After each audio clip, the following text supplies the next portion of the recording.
큐티를 합시다.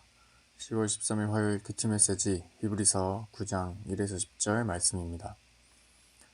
계속해서 기독교로 개종한 유대교 히브리인들에게 예수님이 어떤 분이시며 예수님께서 하신 일, 예수님께서 오신 이유를 설명해 온 히브리서는 오늘은 구약의 제사와 예수님의 관계에 대해 설명하고 있습니다.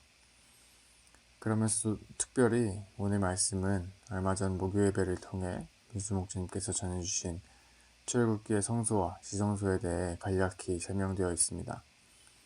손수 그림까지 그려서 설명해 주셨으니 다들 기억하시겠죠? 그러나 오늘 히브리서의 말씀은 거기에서 한 단계 더 나아가 그 예물과 제사는 드리는 일을 완전히 온전케 하지는 못한다고 말하고 있습니다. 더불어 그것들은 육체의 예법일 뿐이며 개혁할 때까지만 맡겨진 것이라고 말하고 있죠. 여기서 개혁할 때란 예수님이 이 땅에 오셔서 십자가에 죽으시고 부활하시는 때를 말하며 육체의 예법이란 그 예수님이 오시기 전까지 임시로 사용된 하나님과의 교제 방법이라고 말할 수 있습니다. 그래서 예수님 이후의 세상을 살고 있는 지금 저와 여러분은 구약이들처럼 동물을 잡아 제사를 지내지 않고 다만 감사한 마음으로 예배를 드릴 수 있는 것이죠. 그런데 문제는 아직도 그런 육체의 예법에 사로잡힌 교회와 사로잡힌 신앙이 많다는 것입니다. 곧 완전하지 않은 임시 교제 방법으로 하나님과 계속해서 교제하려 하고 완전해지려 하는 교회와 신앙이 많다는 것이죠. 저는 어렸을 때 교회에 갈 때 반바지나 슬리퍼, 트레이닝복을 입고 가면 혼나곤 했습니다. 또 여자인 친구들은 무릎 위로 올라오는 치마나 렌즈, 화장을 하고 오면 혼나기도 했죠. 단순하게 주의를 받거나 타이르는 정도가 아닌 체벌을 받기도 했습니다. 그렇지만 그것 때문에 상처를 받아 교회를 떠나거나 하진 않았죠. 오히려 상처를 받기는커녕 벌을 받는 것이 당연한 것이라 생각했고 스스로도 잘못했다고 생각했었습니다.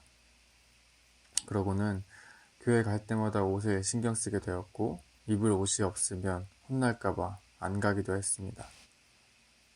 그러나 지금에 와서는 그렇게 했던 교회도 나도 옳은 것은 아니었구나 라고 생각이 듭니다. 여러분들은 어떠신가요?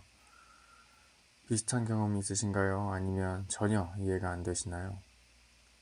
다양한 반응들이 있겠지만 어쨌든 이유는 하나였습니다.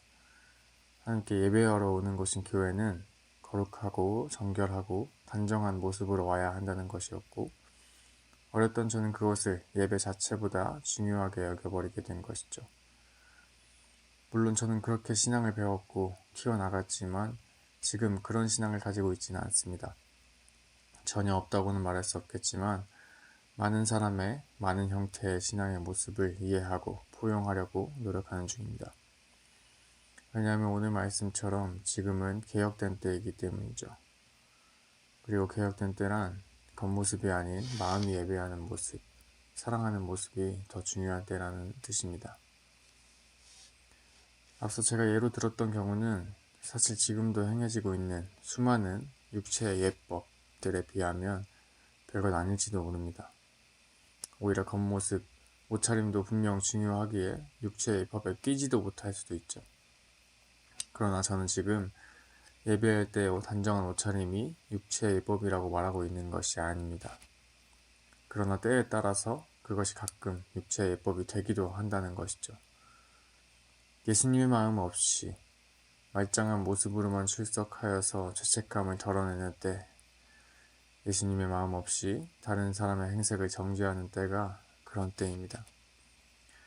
정작 하나님께서는 준비되지 않아 보이는 겉모습이지만 준비된 마음을 바라시고 그 겉모습을 정죄받아서 상처받지 않기를 바라시는데도 말입니다. 이처럼 오늘 말씀은 예법, 곧 다른 길로는 하나님께 갈 수 없다고 전하고 있습니다. 출애굽 광야 생활에 성소와 지성소의 구조를 또 제사를 다 알고 있다는 듯이 설명하면서도 그것은 다 옛것이며 미완성이다. 하나님께로 가는 길은 예수님 하나뿐이다. 예수님의 마음을 갖는 것, 그것 하나뿐이다 라고 말하고 있습니다. 여러분에게 이런 마음이 있기를 바랍니다. 어렸을 때부터 해온 반복적이고 습관적인 옳다고 배운 행위와 예배가 아닌 예수님으로 개혁된 마음이 있기를 소망합니다. 어떤 상황에서도 예수님의 마음을 중심으로 생각하여 판단하고 각자만의 틀에 박힌 사고 속 신앙들을 꿰부숴내는, 또 그리하여 온전히 하나님께 닿을 수 있는 여러분들이 되기를 소망합니다.